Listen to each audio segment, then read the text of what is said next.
Hello and welcome to the Irish Thoroughbred Marketing Irish Stallion Showcase 2021, where I've been joined by a great panel of experts, industry experts, to speak about the stallion scene in Ireland, both flat and national hunt, as well as what direction our industry is moving in. So we better introduce the panel first of all. And first up to the plate is someone that anyone that's on the sales scene will know very, very well.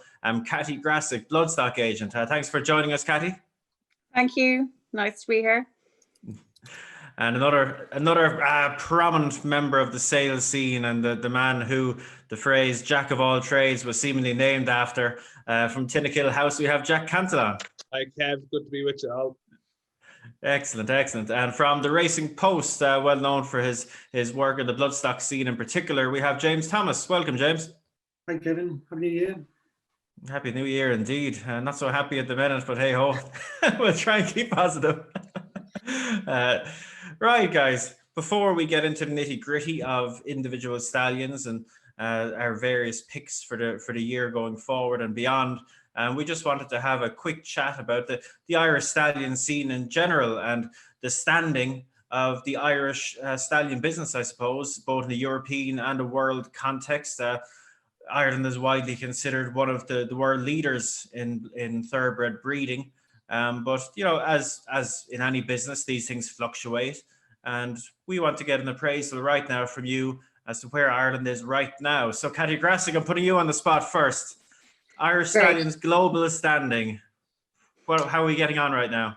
Well, I think more than ever, it's very obvious from the number of countries that are coming to our marketplace to buy horses by Irish stallions, how successful Irish stallions are perceived, you know, worldwide. And that can be seen from the success of horses like Newspaper of Record by Lope de Vega in America, or 50 Stars in Australia is by See the Stars. Russian Camelot's another great example by Camelot. And you've seen a great increase in people from Australia, from America, from all corners of the world. There's been, you know, a couple of really good 2-year-olds by Gleneagles, by Invincible Spirit in Japan this year. So these are all foreign countries that are setting up and taking note of Irish-based stallions and coming here to source the horses. And I think that the continued success of these horses and the promotion of these horses by ITM, you know, worldwide has proven the success and encourages more stallions to come back here, you know, and the continued success and the strength of our broodmare band is what attracts, you know, the farms to stand the really good stallions here as well. So I think we've got a lot going for us, and that's even before you get to the land, the skill of the people, the skill of, you know, the standard of the broodmare band. I think we've an awful lot going for us here. No, I think that's very well said, Cathy. And sure, look, Jack, I suppose, look, the European bred horses, as Cathy says, have been really flying the flag in every continent of the world, really. In terms of the IRE suffix, you know, within that European context, how well do you think we're boxing within that division? Just one example, I think, which is illustrative of the strength of the Irish Thoroughbred is our foal sales, because Harry Sweeney has gone and come to from where the strongest foal sales are in the world, which is Japan, and he has come over and he is now the leading buyer of foals. He was the leading buyer in England and one of the leading buyers in Ireland. And the reason he is doing that is he's seeing a strategic importance about buying into Irish bloodlines and buying Irish horses. And when he brings them to a market like Japan, which has such wonderful and illustrious heritage, and he races an Irish thoroughbred against a Japanese thoroughbred, he is seeing success time and time again. And, you know, it's remarkable to see someone like him wake up and see, you know, look, there's a real opportunity here to buy Irish and have success with Irish breds. And it's something we should be very proud of. And James, I suppose a big part of your job will be covering some of these successes of Irish breds abroad and the international scene. And sure, look, I suppose while it's fair to say that Irish breds compete in all divisions, I suppose it's our horses bred for beyond a mile that I suppose would come to real international prominence. Would you think that's fair to say? I think that's fair to say. I mean, I think the kind of one of the big things with the Irish stallion scene is just how diverse it is.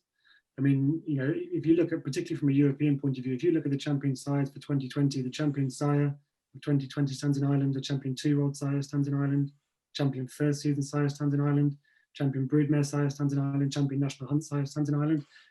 You know, there's almost every base covered really in Ireland. You know, yes, it may major in classic horses, but you know, like I say, I think, you know, pretty much all bases are covered really.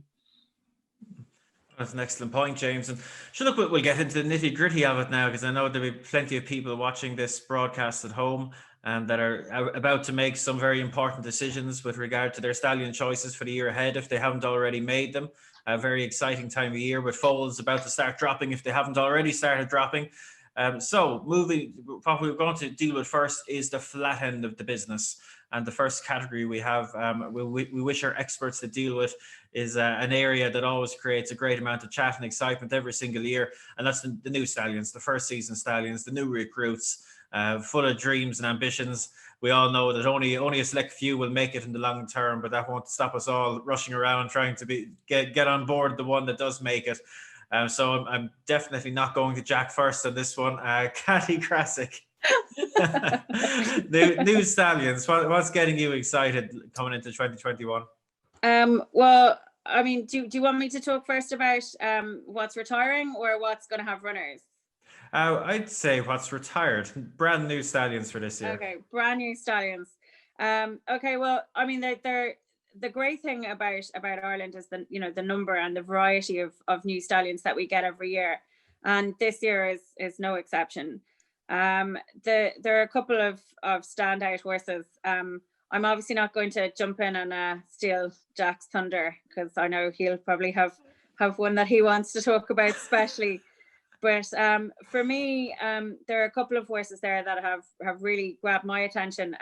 Goliath is one that is very obvious for a lot of reasons, but really appeals to me. He's bred on the same cross as Knight of Thunder, who has already flown the flag and been very successful. So it's the Dubois Galileo cross that's already proven very successful. He is and was the most beautiful looking horse. You know, he's a proven top price record breaking foal. He's a beautiful horse to look at. He's done it all on the racetrack as a multiple Group 1 performer, and he's got the pedigree. You know, he's by a classic sire out of a classic mare. He ticks an awful lot of boxes, and for that reason he is a very impressive individual and a great bonus to be getting him to stand in Ireland. So he's one that really stands out for me as being exciting. At the other end of the price bracket is a horse called River Boyne, who's standing in Tara Stud, who I think is tremendous value. He's a Group 1 winning son of Dandyman. So Dandyman himself has proven extremely successful at the sales, has shown that he's very desirable to trainers. He gets great colts, and even his fillies are maybe even more impressive. So this horse offers an awful lot of speed, commerciality, and he's standing in Tara Stud, so they'll support him well. So I think he's a horse at the other end of the market that should prove interesting to people. Excellent. Thanks very much, Cathy. And James, we'll go to you next. You have plenty to choose from. We've got quite a few retirees this year, but which one is catching your eye in particular? Yeah, we do. Well, I mean, you mentioned diversity, but I'm actually going to echo Cathy's thoughts there. I mean, Goliath, was the highest rated horse in the world last year. I just think in so many ways he kind of typifies so much of what's good about Irish breeding. He's by Dubois, he was an Irish bred himself, although he stands in England. He's out at night time, he's by Galileo. She was Galileo's first ever Group 1 winner, and he was bred by Dermot Weld, who's obviously a huge name in the Irish scene, training Group 1 winners all over the world. And like as Cathy said, he's got an amazing race record, winning 4 Group 1s, brilliant pedigree, superb physical. Everyone's looking for that next kind of big thing, and he's a horse that's very hard to fault on every score. Really, looks, form, pedigree, he kind of has the whole package. Excellent. And now we have to, I think we all know what's coming here, but just so the viewers know, I had a very serious chat with Jack before we came on air, and he did agree that he gets 2 mentions of Far Above, and every time he mentions Far Above thereafter, he has to donate €50 to the Irish Horse Welfare Trust. So we're just, don't forget that now, Jack. So with that in mind, with that in mind, which new sire are you most excited about in 2021? Yeah, definitely Earthlight. I know, in all seriousness, I suppose I look down the list of first season sires we're breeding to in Tinnakill, and I will admit Earthlight's on the list. I think Guyot is going to be on the list. And you know, Derek Eisen does a great job at River Boyne as well. You know, I think it's Sansamali with Ballyhane. You know, there's a lot of great options in Ireland this year. But look, you know, not to be an infomercial, Kev, but you know, we're really excited about Far Above. And why are we really excited? You know, I think it was very intimidating to decide to stand the Stallion this year, notwithstanding the market and and the amount of experience and depth of experience and quality that is to be had in Ireland. But we've been overwhelmed with the response. You know, we sold out breeding rights in 2 days. There was 30 of them. They were gone in 2 days. His book is remarkable for a 6 grand stallion. It's, you know, we've sisters to Brando, we've a sister to Beta Brett, we've a sister to Crowded House. You know, we've stakes producing mares. And, like, I didn't really expect that, to be honest. And I was worried when you put yourself out there with a horse like him that, you know, that people will respond to you, but they've responded in droves. And I think what people like about him is he's just so good looking. People come down when they see him, lockdowns allowing, and they just get very, very excited about him. And look, he's going to be full or near full, and it's a remarkable start for him. And you know, we're really, really excited. He ran 5 times. He won 4 times. He was undefeated over 5 and 6 furlongs, and he had a time form rating of 122, which is higher than most of those elite stallions that we know that we love in Ireland, like Kodiak, Dark Angel, and Invincible Spirit. So why wouldn't he have a great chance? But still, we're very thankful for Irish breeders, European breeders, getting behind him and getting behind him so strongly. I'd say we're about €150 for the Irish Horse Welfare Trust there, so it's a great result for all. But I know we're slagging you, Jack, but in fairness, I think the way you guys have promoted this stallion has been a breath of fresh air. It's something quite new and innovative, and it's great that you're getting such a good response to him. So I think I'm far from alone in wishing you all the best with him. So look, we'll just loop back around here, because as Cathy mentions, new stallions doesn't just necessarily mean the one standing for the first time in 2021. It also means those that are having their first runners in 2021. So Cathy, we'll loop back around to you. We'll make this very simple. What is your tip for champion first season sire 2021? Well, that's a loaded question. I did when I did a jury for the Racing Post this time last year, and thankfully I mentioned Memis. So did you mention him or did you tip him? A mention doesn't count. No, in this section. So but I think first season sire, you have to look at not just the profile of the stallion, but you also have to look at the numbers. And I think one of the things that Memis had to his advantage this year was the spectacular numbers that they had and the amazing support that the horse got. I mean, I'm not saying the horse wildly outperformed, you know, people's expectations. He's been a revelation, but he did have superior numbers, and that really does help when a first season sire is going to the track. It's very hard to make a big reputation for yourself off small numbers. So I think bearing that in mind and looking at the numbers that some of the horses had and the horses at the sales, I'm gonna put my neck on the block now and say I'm probably I've had a few of them as well, is Ribchester, and I was very impressed by them as individuals to handle them, and I was very impressed by their physicality and their maturity. But he also has numbers. He had a great book of mares. He got great support. They went down well at the sales, and I mean, he broke his maiden in the Mill Reef, which is quite amazing as a 2-year-old, you know, to do that. People probably don't remember how good a 2-year-old he was, because he went on to be such a superior horse as a miler later on in his career. But his father as well was a bit of a surprise package as a first season sire, and also was a very impressive sire of 2-year-olds in his first year. So for me, he looks like a horse that's going to do very well. The other horses that I think both have, you know, serious chances both on numbers and quality of their book would be Churchill and Profitable. They both have amazing books, great pedigrees, great performance, you know, and they have the numbers as well to try and achieve that. So excellent, thanks, Cathy. And James, your fancy for champion first season Sire, to put it that way? Again, I'm going to echo Cathy's thoughts here and say Churchill and Profitable are two kind of really exciting looking horses, both from sidelines. They're going really well at the moment, you know, particularly the Invincible Spirit line. They've really sort of started to take off of late with, you know, likes of Kingman and stuff in there. So, yeah, it's just which one's going to produce the more precocious stock out of the two, really. I think given Galileo's kind of trajectory, you might expect Churchill's to kind of blossom more towards the back end of the year and in their 3-year-old season, you know, albeit he was a champion 2-year-old himself. But, you know, given the support that those two horses have had from Irish breeders with kind of big numbers of mares and, you know, big number of quality mares as well, the reception they had at the sales was very good as well. So, yeah, you'd have to be positive on those two. Excellent. Now, Jack, what do you fancy? Yeah, so the horse I tried to buy a full buy was Profitable. I think Profitable's I would give every chance, but I think not to repeat the other guys, and you know, Churchill I think would have to be on people's radar. But I think we've just talked a little bit about Memas and the extraordinary results he's had this year. Like, if it ain't broke, why fix it?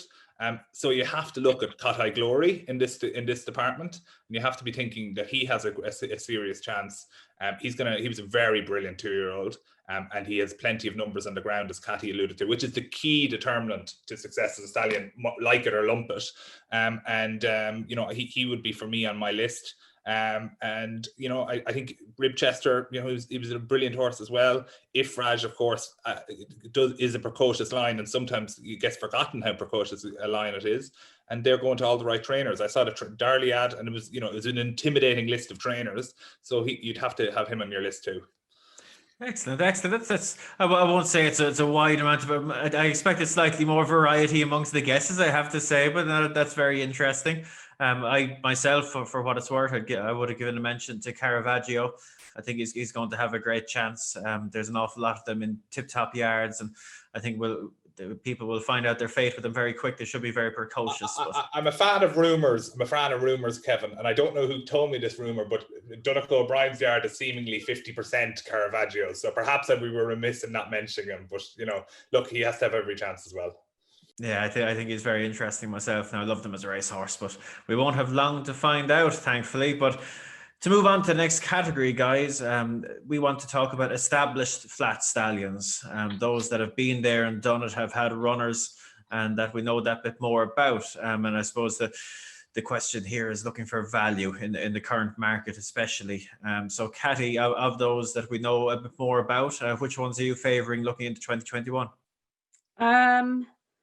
I mean, value is always, as I've learned, value is always like, you know, relative. I think, you know, it depends on a lot of things, and value for one person might be very expensive for another. But for me, given their performance in the sales ring and their performance on the racetrack, I'm a big fan of Star Spangled Banner. I think he's a horse that's made a, you know, incredible climb back from a difficult start. They're solid, they're dependable. They get the results both on the racetrack and the sales ring, and I think he is very good value. Another horse that I think is very good value is Footsteps in the Sand, and always has been. He's a great horse to start off a mare. He's a great horse to get a racehorse from. And he gets equally, his fillies and colts would be, you know, equally he would get as many good fillies, and he's a great outcross for Danzig, which I think is sometimes hard to find, you know, at that price level that he's at. He gives a great alternative to mares that might be already a bit strong on Danzig line blood. For me, Camelot, for the price that he's at, for the horses that he's produced, is another horse. I know that to some people, you know, his fee is expensive, but if you look at how he performed even just at the foal sales recently, they were so in demand. They're so popular. He gets equally for the figure that he's at. He is, while he's expensive, you know, to some people, his performance in the sales ring, his performance on the racetrack, he really does, you know, tick a lot of the boxes. So I think he's another horse that I'd be a big fan of. Excellent. No, when it comes to the other end of the market, I think it's very easy to pick out, you know, the horses in Ireland that we have that beat their own drum, and that if you can afford to go to them, you'd love to be going. You know, horses like Galileo and Lope de Vega and See the Stars. I mean, they're the kind of horses, an invincible spirit that we all dream to be, you know, to be able to send our mares to. Absolutely. And James, of the established stallions, which ones do you think are perhaps representing particular value for 2021? I think from a value kind of perspective, you have to look at horses like Dandyman, who's just, you know, kind of proven beyond belief as sired Group 1 winners, Group 1 winning 2-year-olds, gets great sales results, and, you know, is well up there in the kind of stallion table, yet is standing for €15,000, which is just, you know, is stud record versus his price kind of seems all wrong, really, especially when you look at the influx of new stallions who, you know, stand at kind of comparable fees but are completely unproven, whereas he's, you know, been there, done that, and yet is available at that kind of price. Other end of the price spectrum, when you've got Galileo, Lope de Vega, See the Stars, Kojak, Dark Angel. I mean, you're talking about, you know, quite literally the best stallions in the world there, and you know, with value being relative, if you can afford to go to those horses, you know, I'm sure those fees do look good value given the potential returns on offer. And Jack, who would you pick out? If there is a stallion standing at 20 grand or less, that's a superstar stallion that's had runners, it's Newbay. His start was remarkably good. We bred a very good horse by him, I think, just yesterday, that won by 6 lengths. His stats are top class. He's by Dubawi. He's a brilliant racehorse, and he's only 20,000 now. Try get into him, it's nearly impossible, but he is unbelievable value at that level. He has every chance of being a really, really top class stallion, I think, and he is a stallion I get right behind, and we will be getting right behind with some very nice mares. I'm surprised the other panelists haven't mentioned Bilardo. At 10 grand, I think he's had a very solid start, and I think he's definitely one to look at. But I suppose, you know, we're talking about proven stallions, Kevin, and I've given 2 horses with first runners in 20, so I'm kind of cheating a little bit. But, you know, of other stallions out there, I think Bungle in the Jungle is a great stallion. I think he gets good, solid, hard-knocking racehorses that want to run. He's at an affordable price with a great team at Ratasker. He'd have to be on my list. Dandyman has always been on the list and will forevermore be on the list, so he would be there. And I know it would be on your list as well, Kevin. So he'd have to be there. And, you know, there's also, I would have to agree with Cathy, Star Spangled Banner would also be there for me. We had bred a very good horse by him this year called State of Rest, and he always produces the goods for us. Well, I suppose one thing that will come through listening to the panelists there, I think everyone will agree, is that one thing that we're very fortunate to have in Ireland is a great spread of proven stallions, you know, that don't cost the world, as well as obviously the world class ones and your See the Stars and your Galileos and your Invincible Spirits. That we do have a smashing bunch of stallions there in the, you know, what do we call it, the 10 to 30 grand range, that can go and get you a Group 1 horse. So I think that's a great advertisement for the stallion scene in Ireland at the minute on the flat side of things. But now we're going to move on to the national hunt side of things. Obviously a very different game, but one in which that Ireland, I think it's fair to say, leads the way anywhere in the world that has jump racing. Irish breds hold their own anywhere. So Cathy, we're going to start with you now again. You see, you put your hand up at the start, so you're always going to get the turn 2 first by the teacher. I got walked into that one. So Cathy, in terms of we'll do a similar format to the flat stallions, in terms of new national hunt stallions, i.e. new to the market for 2021. Is there anything that's sticking out for you at the minute? I'm very excited by Davy Stack's new horse, Way to Paris, the son of Sean Salise. He's very excited, very good racehorse. Sean Salise is obviously a big loss to the national hunt market. He was a horse that was having a burgeoning dual purpose career in Ireland when he passed away, and he seems to be at a bit of a loss. But for me, he's a very exciting acquisition, and it's great for, you know, Davy to get a horse like him. And I think for me, he's probably one of the horses that I'm most excited about that is new to the roster. From the point of view of horses that we're seeing their first stock being sold, I think people were blown away by Order of St. George and his sales performance in the ring. I think he's a very exciting young horse. And for me, a couple of horses who retired last year, who I'm very, very big fans of, would be Crystal Ocean, who I think is just, it's amazing that, to be honest, I had a few people send flat mares to him because I just think he was such an amazing racehorse. And obviously by Sea the Stars, he's been such an impressive sire. I think he's a very exciting horse. And Success Days, who's the only son of Jeremy, who Jeremy is proving every day, every time we have a race meeting nearly, how big a loss he was to the jumps fraternity. And I think that Success Days, being the only son of Jeremy and being such a good and consistent servant to Ken Condon, I mean, he was an incredible racehorse, and I'm hoping that he's going to do the business for Conn O'Keefe. Excellent. And James, in terms of, not necessarily brand new, I suppose, they can be ones that retired this year, as Cathy mentioned there, or that have young stock on the going through the ranks at the minute. But which of the newer National Hunt Stallions are exciting you at the minute? Yeah, well, to continue the theme, I'm going to agree with Cathy again and say Way to Paris looks a really exciting recruit for Cooligan there. You know, Group 1 winning son of Champs-Élysées, who obviously, as Cathy just said, was, you know, looked like he was really going to go places at the National Hunt side before his untimely passing. You can only imagine, given that, you know, breeders have now access to a son of his, that they're going to be, you know, turning up in numbers. So he'd be an interesting one. Slightly, you know, older to stud on it, with a sort of interesting profile is Maxios, who obviously spent a number of years in Germany as a flat stallion. Has enjoyed some good results there with his kind of early flat runners, and, you know, the younger horses that have gone over hurdles have performed well. You know, he was obviously incredibly popular in his first year at Castle Hyde, and now that he's got access to all these Irish jumps breeders, best mares, you can only imagine he's going to be you know, a big name to watch in the coming years. And Jack, on the National Hunt side, newer stallions you're excited about? Yeah, well, I'm delighted to hear everyone's positivity about Way to Paris, because I think he's a great addition for Davy Stack, for a great man. So I'm delighted to hear great judges like James and Cathy also expressing positive thoughts about him.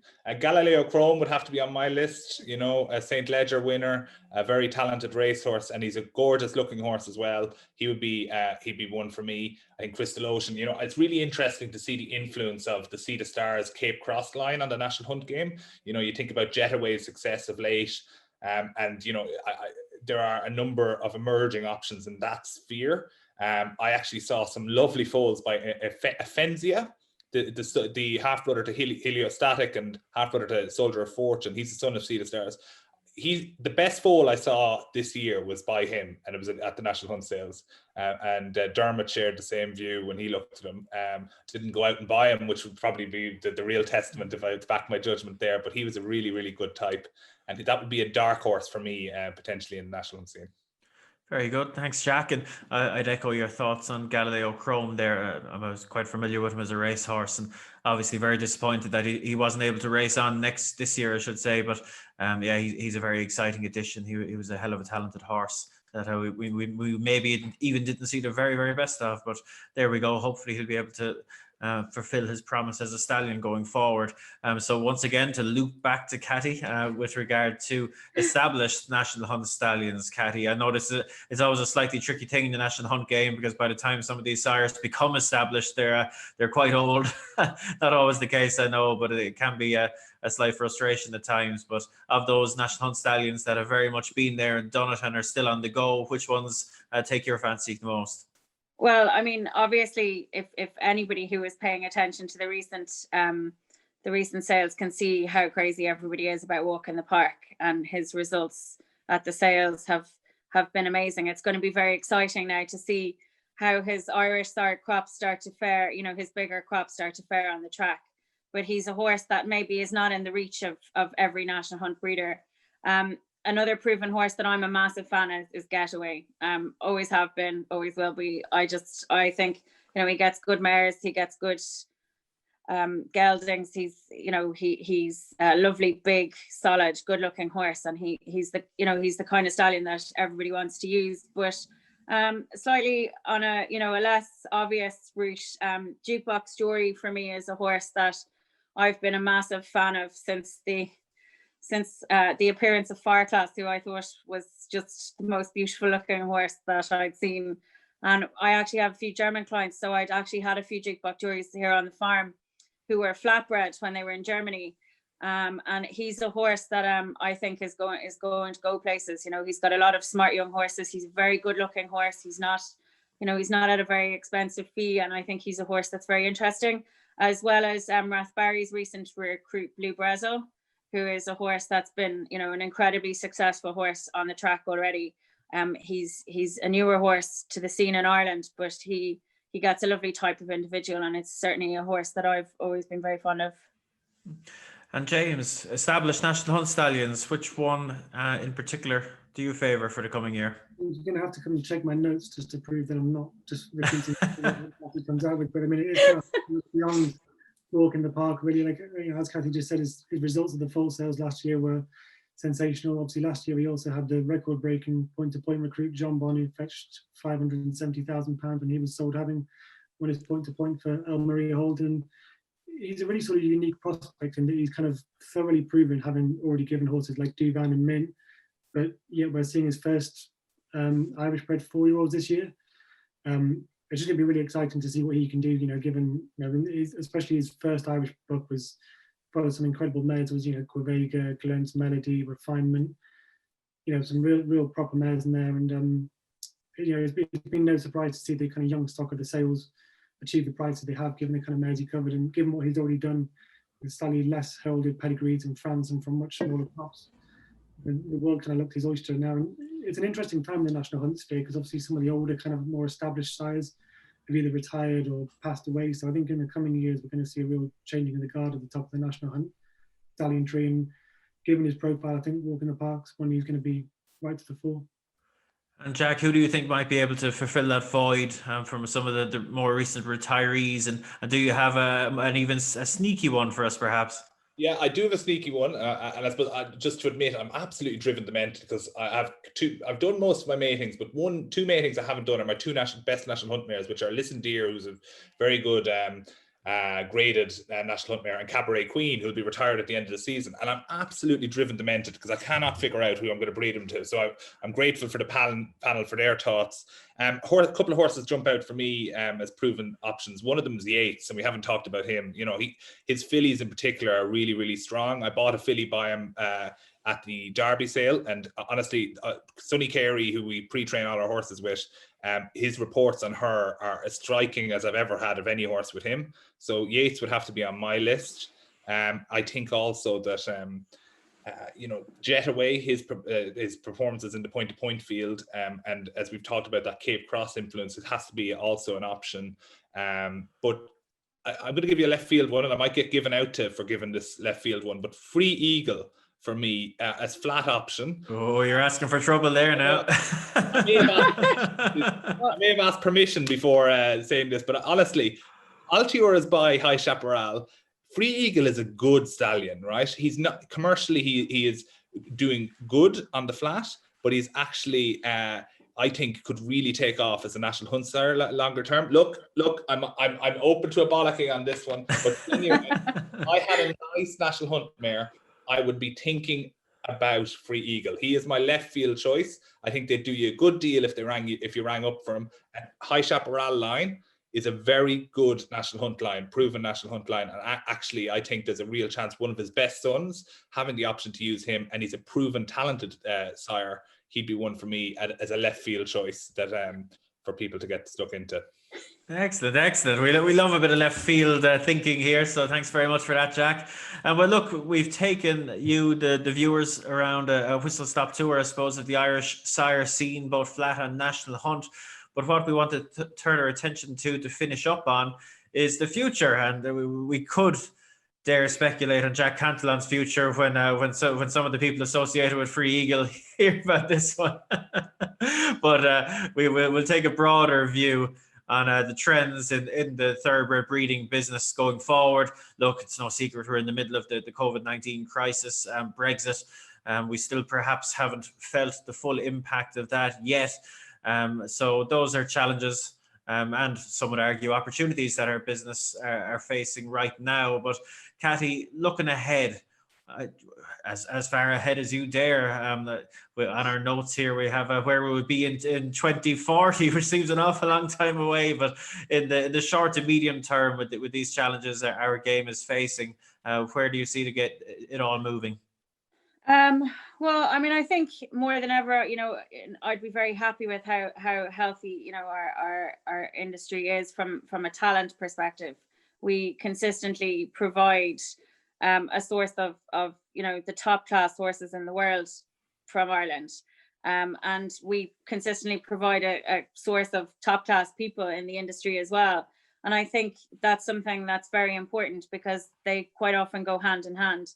In Ireland, they've done an awful lot of investment in education and trying to educate the future generations. And that can be seen from the success of, for example, the Irish National Stud Course, and then the demand for places on the Irish National Stud Course. So I think that we need to keep building on that. We need to keep educating people for the future. I think we need to keep building on the amazing leaps forward that we've made in technology. I think that's one of the things that COVID has brought to everybody is the adapting of technology and social media and using interactive platforms in our industry, which we were a little bit slow on the uptake, but COVID has actually encouraged us to use these platforms, and actually it's made big innovations and big differences. And I think that's something that, for example, Jack will be able to elaborate on, but he's used to great advantage for his business, and the rest of us have used to great advantage. And I think it's great to see the industry embracing it from small people right up to the top end of the market. And I think that's something that we need to keep going forward with and keep a pace of. And James, in this funny old world we find ourselves in at the minute, do you look ahead with a sense of opportunity or a sense of challenge lying in front of us? It's a bit of both, isn't it? I think, we're in very sort of unprecedented times at the moment, given the Brexit situation and the COVID-19 crisis, but kind of purely from a sort of stallion pedigree perspective, the coming years are going to bring in a few interesting twists and turns. What's going to happen in the post-Galileo era, which of his sons is going to kind of emerge as the heir to his throne. Obviously he's still going to be incredibly present in pedigrees, through his stallion sons and through his broodmare daughters. But which other stallions are going to emerge the kind of dominant line? Obviously, before we had Galileo, we had Sad as well. Before him was Northern Dancer. Where do we go next? Is one of Galileo's sons going to emerge as the next dominant thing, or are we going to see someone else, kind of spring up through the ranks? Obviously, last year we saw Coolmore move to purchase Warden Bassett. They've got No Nay Never. There's other lines out there with the likes of Dark Angel, Kodiak, Lope de Vega, all starting to take hold now. It'll be interesting to see which of those kind of flourishes in the coming years. And Jack, a good man to finish up on. I know you dedicate a lot of thought to the future and trying to anticipate what way things are going to move with technology and everything else. What would your thoughts be? Thoroughbred business in 10 years, we'll say.